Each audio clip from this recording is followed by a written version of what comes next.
الزملكاوي انا عندي عقل، انا بفكر، انا بفهم الكوره.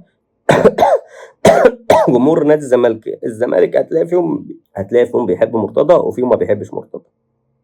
جمهور الاهلي لا، جمهور الزمالك فيهم الواد ده اسمه سيد مشارك لبس مرتضى منصور اللي هو كان رئيس نادي الزمالك وقتها، لبسه سلة زبالة وبتاع ده وكيس ميه وسخة. ايه رأيك؟ وهو زملكاوي بس هو مش عاجبه، ده الفرق. وعلى فكرة دي حاجة الزملكاوية فخورين بيها، مش حاجة وحشة بالنسبة لهم، ان هم مش هم بياخدوها فكرة ايه؟ ان احنا مش خرفان، مش بيتقال لنا شمال شمال يمين يمين، مش الاعلام بيشتغلنا باي كلمتين بعد ما كنا بنقول لا ده الاداره غلط، لا نطلع نقول الاداره صح. ايوه، وصح ان هي ما راحتش الملعب، ما بعتتش الفرقه صح. ازاي ده رغم ان انتوا الجمهور نفسكم رحتوا؟ هو كده الاداره صح، مش قالت صح، مش حنفي قال كلمتي مش هتنزل ارض ابدا. المشكله لما الجماعه قالت لا تنزل المره دي. عادي.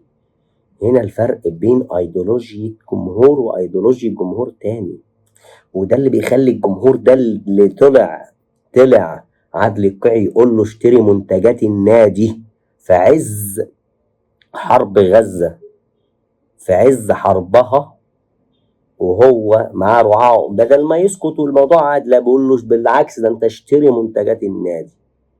يعني في عز المقاطعة بيطلع يقول للجمهور اشتري. هو عارف هو بيكلم مين، وعارف انه بيكلم جمهور زي ما قلنا شمال يمين. هو عارف ان هو بيكلم من دول، هو عارف ان جمهوره كده، هو عارف انه لو قال يعني هو عارف انه يسيطر على العقليات دي باي شيء. وده الاكبر سبب خلاني بصراحة شايل جامد من النادي الاهلي،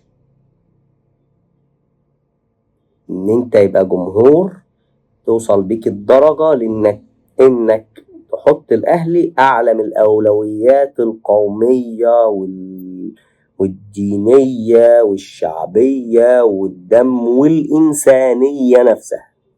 عندك الاهلي اعلى من الحاجات دي اصلا. ده معناه ان انت ما عندكش مشكلة غريب بيخش على امك او اختك بس الاهلي يكسب، واروح اتفرج على الماتش بتاع الاهلي واسيب بقى اللي يحصل في البيت يحصل. دي الفكرة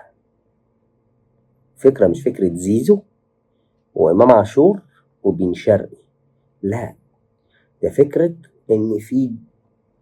إن في تيم بيتحرك بكل ما هو سيء ومع كل من هو سيء.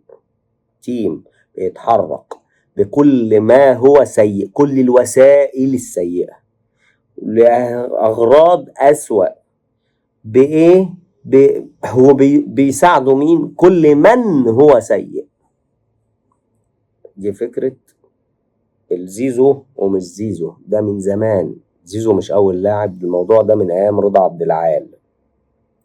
حسام حسن وإبراهيم حسن اتكرشوا من الأهلي، نفسهم يقعدوا، اتكرشوا الاتنين في الإدارة مش عاوزينهم. ولعيبة مصر، افضل هداف في تاريخ مصر وافضل هاف يمين في تاريخ مصر راحوا الزمالك يتشتم، يتعمل، يدعي، بص كل حاجة. رضا عبد العال لما راح للاهلي وماشي بالفلوس، راح عشان الفلوس، مش راح اصلا مكروش. يعني حسام حسن اما راح الزمالك مش راح عشان فلوس، ده الاهلي مش عاوز يجدد معاه، الاهلي بيرخم عليه. اللي هو حسام حسن اللي ساب ايطاليا وجه بمكالمه من صالح سليم تعالى عشان احنا بنخسر الدوري، فيجي يسيب الاحتراف في ايطاليا هو واخوه مكسرين الدنيا. اخوه كان لابس رقم 10 هناك من كتر الحرفنه اللي هو شافوه فيها. ابراهيم حسن ده حريف جدا، بس هو هنا كانوا بيلعبوها في يمين، هو هناك كان بيلعب صانع العاب اصلا. المهم بعد ده كله بومبا وعادي، كانش فيه مشاكل. لما راح الزمالك هنا الجمهور قلب. لكن رضا أبو علي لما راح الاهلي عشان فلوس. رضا أبو علي لما راح، بقول لك انا رضا أبو علي انا بقى بصراحه بتفرج عليه ليه، ساعات يعني بيت على اللي بضحك يعني، وساعات بيقول كلام صحيح. المهم رضا أبو علي راح عشان فلوس. هو حد هو هيشتغلك ويقول لك لا انا ما رحتش عشان فلوس، ده اصل فلان كرهني في النادي؟ مفيش الكلام ده. هو لحد النهارده زملكاوي، لكن الجمهور ما شتمهوش بقى. ده الفرق. لما راح الاهلي وعشان فلوس اهو، مش الاهلي هو اللي سايبه، مش الزمالك هو اللي سايبه، لا ده رايح عشان فلوس. بس الجمهور ايه؟